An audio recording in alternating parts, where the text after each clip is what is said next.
तो आज हम देखने वाले हैं काव्य खंड के संपूर्ण ऑब्जेक्टिव क्वेश्चन जो कि बिहार बोर्ड एग्जाम के लिए बहुत ही महत्वपूर्ण क्वेश्चन है।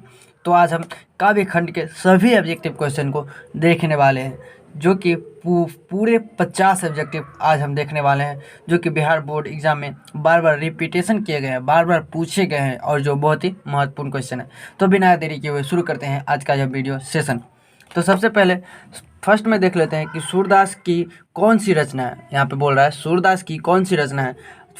ऑप्शन ए में है पुत्र वियोग, 2 में है करवट, 3 में है छप्पय और डी में है सूरसागर। तो सूरदास की कौन सी रचना है, तो यहाँ पे आप ध्यान से देखिएगा सूरसागर सूरदास की कौन सी रचना है। यहाँ पे पूछ रहा है कि रचना है, यहाँ पे आपको पूछना नहीं पूछ रहा है कि इस सूरदास की जो है कौन सी राइटर कौन से है, यानी कि लेखक कौन से, ये नहीं पूछा जा रहा है। यहाँ पे पूछा जा रहा है सूरदास की कौन सी रचना है। तो आप सिंपली सा जानते हैं कि सूरदास की सूरसागर रचना है। कौन सी है, तो सूरदास की कौन सी रचना है, तो सूरसागर। ऑप्शन नंबर डी इसका हो जाएगा सही आंसर। ठीक है, डी हो जाएगा। इसके बाद है सूरदास हिंदी साहित्य के किस काल के कवि हैं।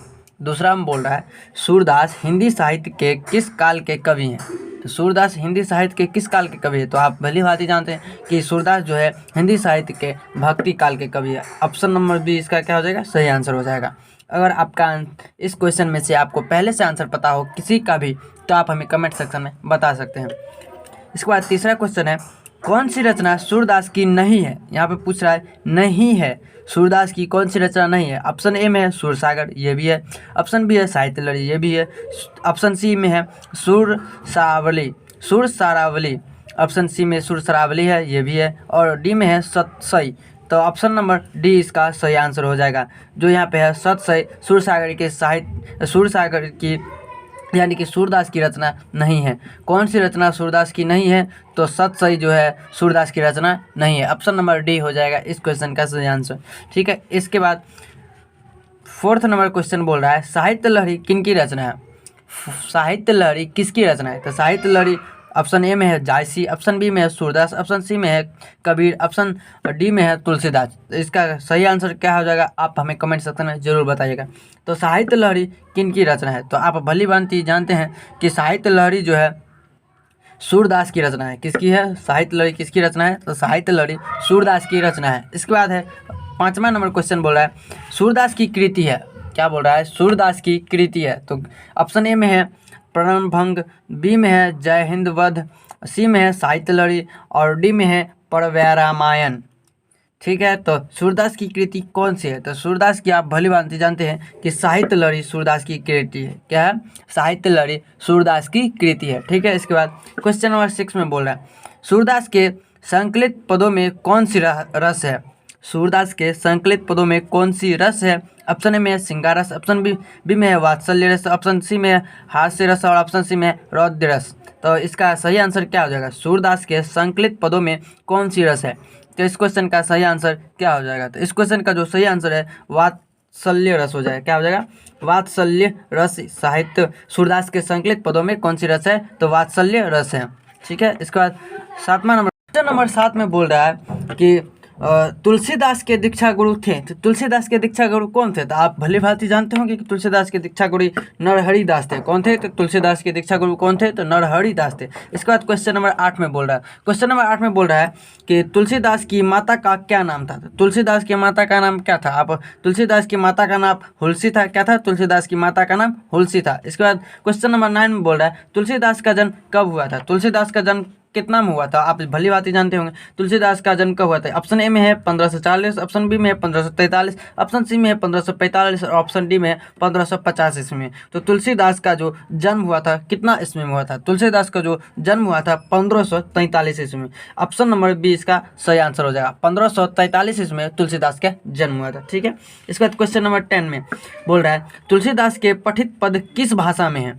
तुलसीदास के पठित पद किस भाषा में है। ऑप्शन ए में है मैथिली, ऑप्शन बी में है ब्रज, ऑप्शन सी में है खड़ी बोली, ऑप्शन डी में है अवधी। तो तुलसीदास के पठित पद किस भाषा में है, तो तुलसीदास के जो पठित पद है वो सिंपल सा ब्रज भाषा में। किस में है, तुलसीदास के पठित पद किस में है, तो ब्रज भाषा में तुलसीदास के पठित पद है। ठीक है, इसके बाद क्वेश्चन नंबर 11 में बोल रहा है कि हनुमान बाहुक को तुलसीदास की किस कृति का एक अंग माना जाता है? हनुमान वाहक जो है तुलसीदास के किस कृति का एक अंग माना जाता है? ऑप्शन ए में है जानकी मंगल, ऑप्शन बी में है कवितावली, ऑप्शन सी में है गीतावली, ऑप्शन सी डी में है श्री कृष्ण गीतावली। तो हनुमान बाहुक को तुलसीदास की किस कृति का एक अंग माना जाता है? तो इस क्वेश्चन का सही आंसर क्या हो जाएगा, आप हमें कमेंट सेक्शन में जरूर बताइएगा। तो हनुमान बाहुक को तुलसीदास की किस कृति का एक अंग माना जाता है? तो कवितावली। किस कृति का? तो कवितावली का एक अंग माना जाता है। ठीक है, इसके बाद क्वेश्चन नंबर 12 में देख लेते हैं। क्वेश्चन नंबर 12 में बोल रहा है कि निम्नलिखित में रामचरितमानस क्या है? रामचरितमानस निम्नलिखित में क्या है? तो क्या है, सिंपल से आप जानते होंगे कि रामचरित जो मानस है वो महाकाव्य है। क्या है? महाकाव्य है। रामचरितमानस क्या है? एक महाकाव्य है। ठीक है, इसका क्वेश्चन नंबर 13 में देख रहे हैं, मानस का रचना समय क्या है? मानस का रचना समय क्या है? मानस का जो है रचना समय क्या है बोल रहा है यहाँ पे। तो क्या है, एक संवत जो 1631 इसमें, या फिर एक संवत है जो 1622 इसमें, या एक संवत है जो 1080 में, या संवत 1632 ईस्वी में। बोल रहा है मानस का रचना समय क्या है? तो मानस का जो रचना समय है वो कितना ईस्वी में हुआ था? सिंपल सा ये क्वेश्चन पूछ रहा है। तो जो 13 का है, 13 का ऑप्शन नंबर ए सही आंसर हो जाएगा। क्या हो जाएगा? 13 का ऑप्शन नंबर ए, यानी कि संवत 1631 ईस्वी में मानस का रचना समय क्या है।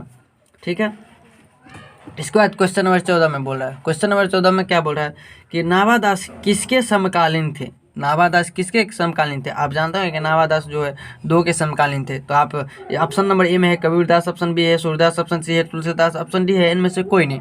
तो नाभादास जो है किसके समकालीन थे? तो नाभादास जो है एक तुलसीदास के क्या थे? समकालीन थे। किसके समकालीन थे? तो नाभादास सिंपल सा तुलसीदास के समकालीन थे। ठीक है, इसके बाद आगे देख लेते हैं क्वेश्चन नंबर 15। क्वेश्चन नंबर कितना है? क्वेश्चन नंबर यहाँ पे 15 है। क्वेश्चन नंबर 15 में बोल रहा है कि नाभादास के दीक्षा गुरु हैं।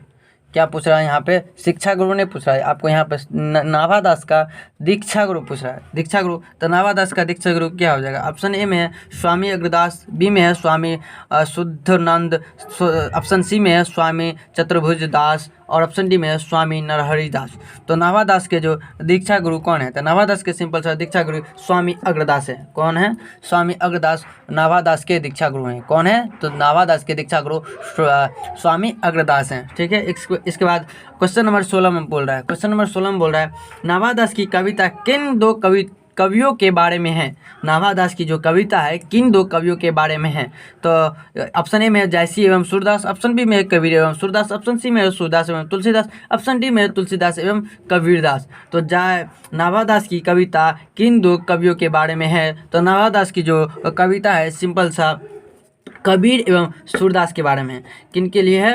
कबीर एवं सूरदास के लिए नाभादास की कविता किन 2 कवियों के बारे में है? तो कबीर एवं सूरदास के बारे में है। ठीक है, इसके बाद क्वेश्चन नंबर 16 देख लेते हैं। क्वेश्चन नंबर 16 में क्या बोल रहा है? इसका क्वेश्चन नंबर 17 में बोल रहा है भूषण ने कौन सी कविता लिखी है? क्या है? क्वेश्चन नंबर 17 में भूषण ने कौन सी कविता लिखी है? तो सिंपली भूषण ने जो है एक कैसी कविता लिखी है? ऑप्शन ए में है छप्पई, ऑप्शन बी में है पद, ऑप्शन सी में है कविता, ऑप्शन डी में है करवक। तो भूषण ने कौन सी कविता लिखी है? तो भूषण ने जो है सिंपल सा कवित्र लिखी है। क्या लिखी है? कवित्र। कवित्र ने जो है भूषण ने कौन सी कविता लिखी है? तो कवित्र। इसके बाद है क्वेश्चन नंबर 18, भूषण ने समुद्राग्नि से किसकी तुलना की है? भूषण ने समुद्राग्नि से किसकी तुलना की है? तो ऑप्शन ए में है छत्रसाल की, ऑप्शन बी में है शिवाजी से, ऑप्शन सी में है राम की, और ऑप्शन डी में है इनमें से कोई नहीं। तो भूषण ने है जो समुद्रगिन से किनकी तुलना की है? तो भूषण जो है सिंपल सा ऑप्शन नंबर बी यानी कि शिवाजी से। किससे की है? तो भूषण ने समुद्रगिनी से किनकी रचना की तुलना की है? तो शिवाजी से। किससे? तो शिवाजी से की है। इसके बाद क्वेश्चन नंबर 19 देख लेते हैं। क्वेश्चन नंबर 19 में बोल रहा है शिवाजी के पुत्र का नाम था।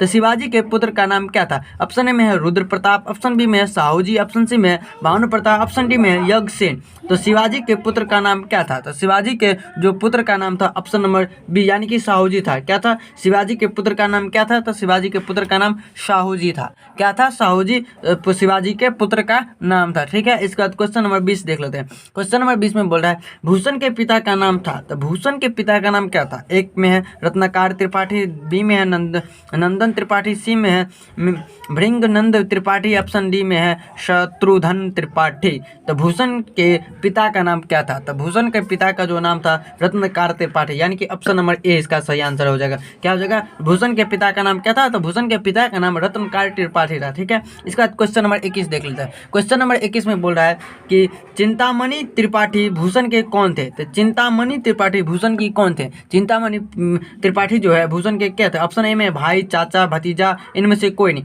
तो चिंतामणि जो त्रिपाठी भूषण के कौन थे? तो चिंतामणि जो त्रिपाठी है भूषण के भाई थे। क्या थे? भूषण के भाई थे। चिंतामणि त्रिपाठी कौन थे? तो चिंतामणि त्रिपाठी भूषण के भाई थे। ठीक है, इसका क्वेश्चन नंबर 22। क्वेश्चन नंबर 22 में बोल रहा है जयशंकर प्रसाद का जन्म कब हुआ था? कब हुआ था यहाँ पूछ रहा है। जयशंकर प्रसाद का जन्म कब हुआ था? जयशंकर प्रसाद का जन्म ऑप्शन ए में है 1980, ऑप्शन बी में है 1995, ऑप्शन सी में है 1989 और ऑप्शन डी में है 1990 ईस्वी में। जयशंकर प्रसाद का जन्म कब हुआ था? जयशंकर प्रसाद का जन्म 1989 ईस्वी में हुआ था, यानी कि ऑप्शन नंबर सी इसका सही आंसर हो जाएगा। जयशंकर प्रसाद का जन्म कब हुआ था? तो 1989 ईस्वी में जयशंकर प्रसाद का जन्म हुआ था। ठीक है, इसके बाद क्वेश्चन नंबर 23 देख लेते हैं। ठीक है, फटाफट में जल्दी से देख लेते हैं। इसका 23 में जयशंकर प्रसाद कितनी वर्ष की अवस्था में यहाँ पे पितृविहीनी हुए थे? यहाँ पे बोल रहा है पितृविहीनी थी। जयशंकर प्रसाद कितने वर्ष की अवस्था में जो है पितृविहीन हुए थे?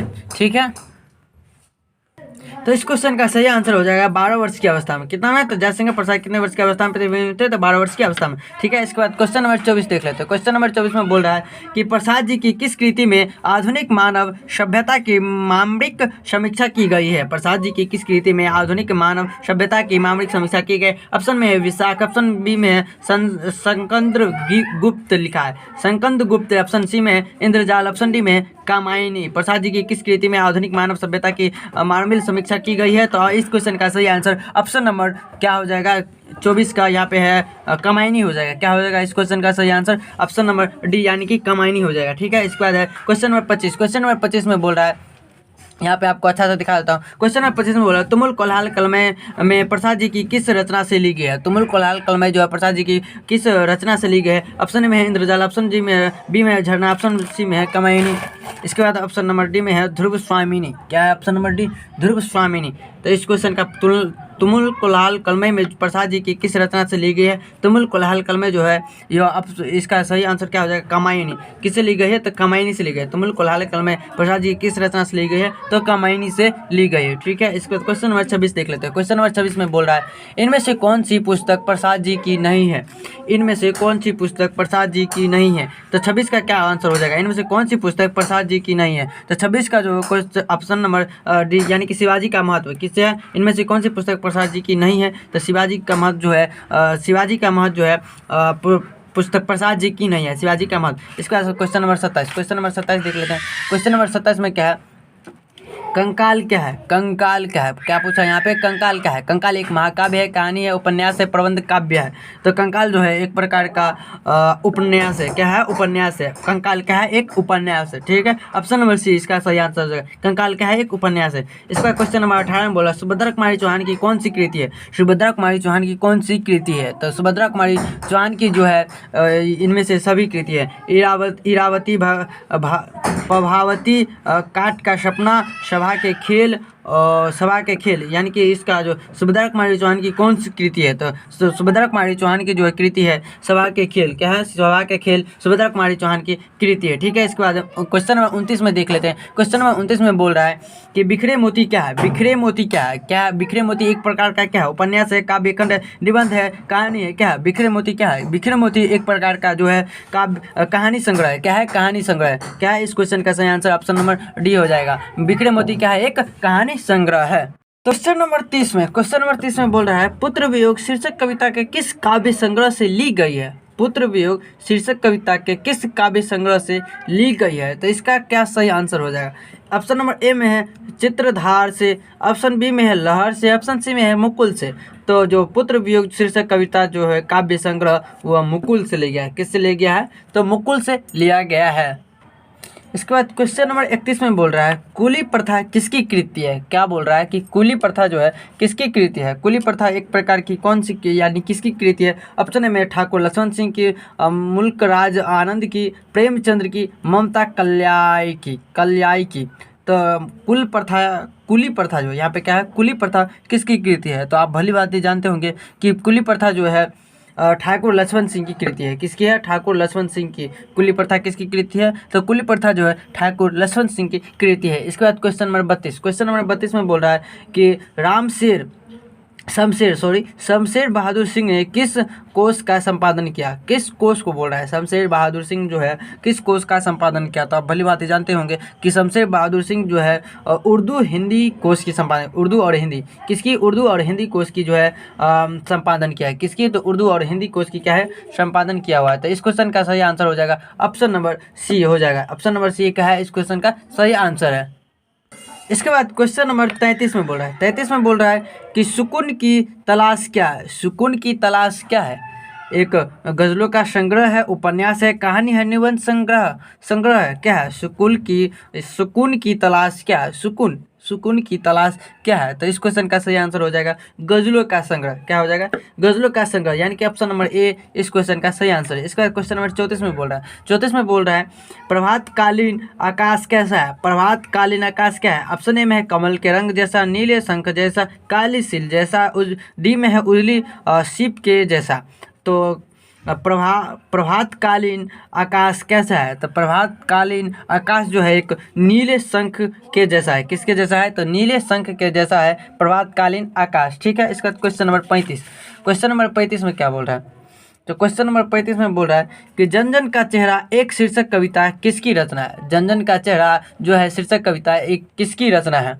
तो जनजन का चेहरा जो है एक किसकी रचना है? कुछ ऑप्शन नंबर ए में बोला रघुवीर साहब, बी में है गजानन माधव मुक्तिबोध, सी में है जयशंकर प्रसाद, डी में अशोक वाजपेयी।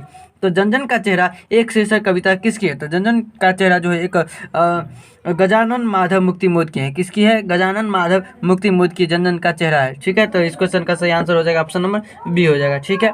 इसके बाद क्वेश्चन नंबर 36 में देख लेते हैं। क्वेश्चन नंबर 36 में क्या बोल रहा है? क्वेश्चन नंबर 36 में बोल रहा है कि मुक्तिबोध निराला किस तरह के कवि है? मुक्तिबोध के निराला 16 नंबर क्वेश्चन, मुक्तिबोध निराला किस तरह के कवि है? मुक्तिबोध निराला जो है किस तरह के कवि है? क्वेश्चन नंबर 26 में बोल रहा है। ठीक है। तो इस क्वेश्चन का सही आंसर क्या हो जाएगा? इस क्वेश्चन का जो सही आंसर है मुक्तिबोध निराला किस तरह के कवि है? मुक्तिबोध निराला है एक प्रकार के क्रांतिकारी कवि है। क्या है? क्रांतिकारी। इस क्वेश्चन का सही आंसर क्या हो जाएगा? सी हो जाएगा। ऑप्शन नंबर सी हो जाएगा। इसके बाद क्वेश्चन नंबर 37। क्वेश्चन नंबर 37 में बोल रहा है मुक्तिबोध के अनुसार ज्वाला कहाँ से उठती है? मुक्तिबोध के अनुसार जो है ज्वाला कहाँ से उठती है? जनता से, आग से, ज्वालामुखी से, इनमें से कोई नहीं। मुक्तिबोध के अनुसार ज्वाला कहाँ से उठती है? तो मुक्तिबोध के अनुसार ज्वाला जो है ज्वालामुखी से निकलती है। कहाँ से निकलती है? ज्वालामुखी से। ऑप्शन नंबर सी हो जाएगा इस क्वेश्चन का सही आंसर। इसका क्वेश्चन नंबर 38। क्वेश्चन नंबर 38 में बोल रहा है कि मुक्तिबोध की माँ का नाम क्या था? मुक्तिबोध की माँ का नाम क्या था? तो मुक्तिबोध की माँ का जो नाम था पार्वती बाई था। क्या था? पार्वती बाई। मुक्तिबोध की माँ का नाम क्या था? तो Parvati Bai. Option number B हो जाएगा इस क्वेश्चन का सही आंसर। ठीक है। इसका क्वेश्चन नंबर 39 देख लेते हैं। क्वेश्चन नंबर 39 में बोल रहा है लोग भूल गए हैं किसकी रचना है? लोग भूल गए हैं किसकी रचना है? तो लोग भूल गए हैं यह किसकी रचना है? तो लोग भूल गए हैं यह एक रघुवीर साहई की रचना है। क्या है? ऑप्शन नंबर डी इसका सही आंसर होगा। लोग भूल गए किसकी रचना है? तो रघुवीर साहई की रचना है। इसका क्वेश्चन नंबर 40। क्वेश्चन नंबर 40 में बोल रहा है अधिनायक कौन है? अधिनायक कौन है? ऑप्शन ए में विपक्षी दल है, सरकारी सेवक है, सत्ता पदाधिकारी है, वर्ग इनमें से कोई नहीं। तो अधिनायक कौन है? अधिनायक बोल रहा है यहाँ पे। क्या बोल रहा है? अधिनायक है एक अधिनायक सत्ताधारी वर्ग है। क्या है? सत्ताधारी वर्ग है। अधिनायक कौन है? अधिनायक एक सत्ताधारी वर्ग है। ठीक है। इसके बाद क्वेश्चन नंबर 41। क्वेश्चन नंबर 41 में क्या बोल रहा है? क्वेश्चन नंबर 41 में बोल रहा है प्रस्तुत कविता अधिनायक में हर चरण किसका प्रतिनिधि है? हर चरण बोला है यहाँ पे, हर चरण किसका प्रतिनिधि है? पूछ रहा है कि प्रस्तुत कविता अधिनायक में हर चरण किसका प्रतिनिधि है? तो प्रतिनिधि यहाँ पे बोल रहा है आम आदमी का, सत्ताधारी के दल का, विपक्षी दल का, इनमें से कोई नहीं। तो प्रस्तुत कविता अधिनायक में हर चरण किसका प्रतिनिधि है? तो हर चरण जो है एक प्रकार का यानी कि आम आदमी का क्या है? हर चरण कविता आधुनिक में हर चरण किसका प्रतिनिधि है? तो आम आदमी का क्या है? इस क्वेश्चन का सही आंसर क्या हो जाएगा? ऑप्शन नंबर ए हो जाएगा इस क्वेश्चन का सही आंसर। इसके बाद क्वेश्चन नंबर बोल रहा है 42 में हरचरण कौन है? हरचरण क्या है? हरचरण आप यहाँ पे जस्ट देखिए कि एक आम आदमी। क्या है हरचरण? एक आम आदमी। इसका क्वेश्चन नंबर 43। क्वेश्चन नंबर 43 में रघुवीर सहाय किस सप्तक में एक कवि के रूप में शामिल हुए? रघुवीर सहाय किस सप्तक के रूप में एक कवि के रूप में शामिल हुए? एक कवि के रूप में जो है रघुवीर सहाय किस सप्तक में शामिल हुए? पहला, दूसरा, तीसरा, चौथा, क्या हो जाएगा? इस क्वेश्चन का सही आंसर क्या हो जाएगा? इस क्वेश्चन का सही आंसर यानी कि दूसरा सप्तक में। रघुवीर सहाय किस सप्तक में एक कवि के रूप में शामिल हुए? तो दूसरा सप्तक में। किसमें शामिल हुए? तो दूसरा सप्तक में एक कवि के रूप में क्या हुए? शामिल हुए। ठीक है। इसके बाद क्वेश्चन नंबर 44 में बोला है रघुवीर सहाय नई दिल्ली से निकलने वाले किस अखबार के विशेष संपादक थे? रघुवीर सहाय नई दिल्ली से निकलने वाले किस अखबार के विशेष संवाददाता थे? क्या है यहाँ पे? संवाददाता था। इस क्वेश्चन का सही आंसर हो जाएगा यानी कि नवरत्न टाइम्स का। किसका है? नवरत्न नव भारत टाइम्स का। किसका है? नव भारत टाइम्स का रघुवीर सहाय नई दिल्ली से निकलने वाले अखबार के विशेष संपादक थे। ठीक है। इसके बाद क्वेश्चन नंबर 45। क्वेश्चन नंबर 45 में बोल रहा है आत्महत्या के विरुद्ध क्या है? आत्महत्या के विरुद्ध क्या है? निबंध है, कहानी है, कविता है, आलोचना। आत्महत्या के विरुद्ध क्या है? तो आत्महत्या के जो विरुद्ध है कविता है। क्या है? आत्महत्या के विरुद्ध क्या है? एक प्रकार का एक कविता है। आत्महत्या के विरुद्ध क्या है? एक प्रकार कविता है। इसका क्वेश्चन नंबर 46 बोल रहा है रघुवीर सहाय किस समाचार साप्ताहिक के प्रधान संपादक थे? रघुवीर सहाय किस समाचार साप्ताहिक के प्रधान संपादक थे? रघुवीर सहाय बोल रहा है तो किस? दिनकर, दिनवार, रविवार, आज, अमर उजाला। किसका हो जाएगा? इस क्वेश्चन का सही आंसर हो जाएगा दिनवार। क्या हो जाएगा? दिनवार। इस क्वेश्चन का रघुवीर सहाय किस संपादक साप्ताहिक के प्रधान संपादक थे? दिनवार। रघुवीर सहाय स्मृति पुरस्कार विनोद कुमार शुक्ल को कब प्रदान किया गया? रघुवीर सहाय स्मृति पुरस्कार जो है विनोद कुमार शुक्ल को कब प्रदान किया गया? रघुवीर सहाय स्मृति पुरस्कार, यहाँ पर बोल रहा है स्मृति पुरस्कार। स्मृति पुरस्कार जो है विनोद कुमार को कब प्रदान किया गया? तो विनोद कुमार को जो है स्मृति पुरस्कार 1992 ईस्वी में संपादन किया गया था। कितना ईस्वी में? तो 1992 ईस्वी में। क्वेश्चन नंबर 48 में बोला है विनोद कुमार शुक्ल का पहला कविता संग्रह लगभग जय हिंद पहचान सीरीज के अंतर्गत का कब प्रकाशित हुआ? विनोद कुमार शुक्ल का पहला कविता संग्रह, क्या बोल रहा है? पहला कविता संग्रह लगभग जय हिंद। क्या है? कविता, पहला कविता संग्रह क्या है? एक प्रकार का जय हिंद है। जय हिंद है जो कितने ईस्वी में प्रकाशित किया गया? ये क्वेश्चन में पूछ रहा है। तो कितने ईस्वी में प्रकाशित किया गया? तो 1971 ईस्वी में प्रकाशित किया गया था। कितने ईस्वी में? 1971 ईस्वी में प्रकाशित किया है। इसका क्वेश्चन नंबर 49। क्वेश्चन नंबर 49 में बोला अशोक वाजपेयी की माँ का नाम क्या था? अशोक वाजपेयी की माँ का नाम क्या था? अशोक वाजपेयी की माँ का नाम था निर्मला देवी। क्या था? निर्मला देवी। इसका क्वेश्चन नंबर 50 में बोल रहा है कि अशोक वाजपेयी ने किस पत्रिका का संपादन किया? अशोक वाजपेयी ने किस प्रकार का पत्रिका का संपादन किया? तो पूर्व गृह का संपादन किया। पूर्व गृह का संपादन किया अशोक वाजपेयी ने। ठीक है, तो मिलते हैं अगले वीडियो में। तब तक के लिए बाय बाय। अगर दोस्तों चैनल पर पहली बार आए तो हमारे चैनल को सब्सक्राइब भी जरूर कर लीजिएगा और इस वीडियो को ज़्यादा से ज़्यादा शेयर कीजिएगा ताकि आप लोगों को सही जानकारी काव्य खंड के सभी संपूर्ण ऑब्जेक्टिव क्वेश्चन जो कि बहुत ही महत्वपूर्ण है आपके सामने में आ सके। तो मिलते हैं अगले वीडियो में।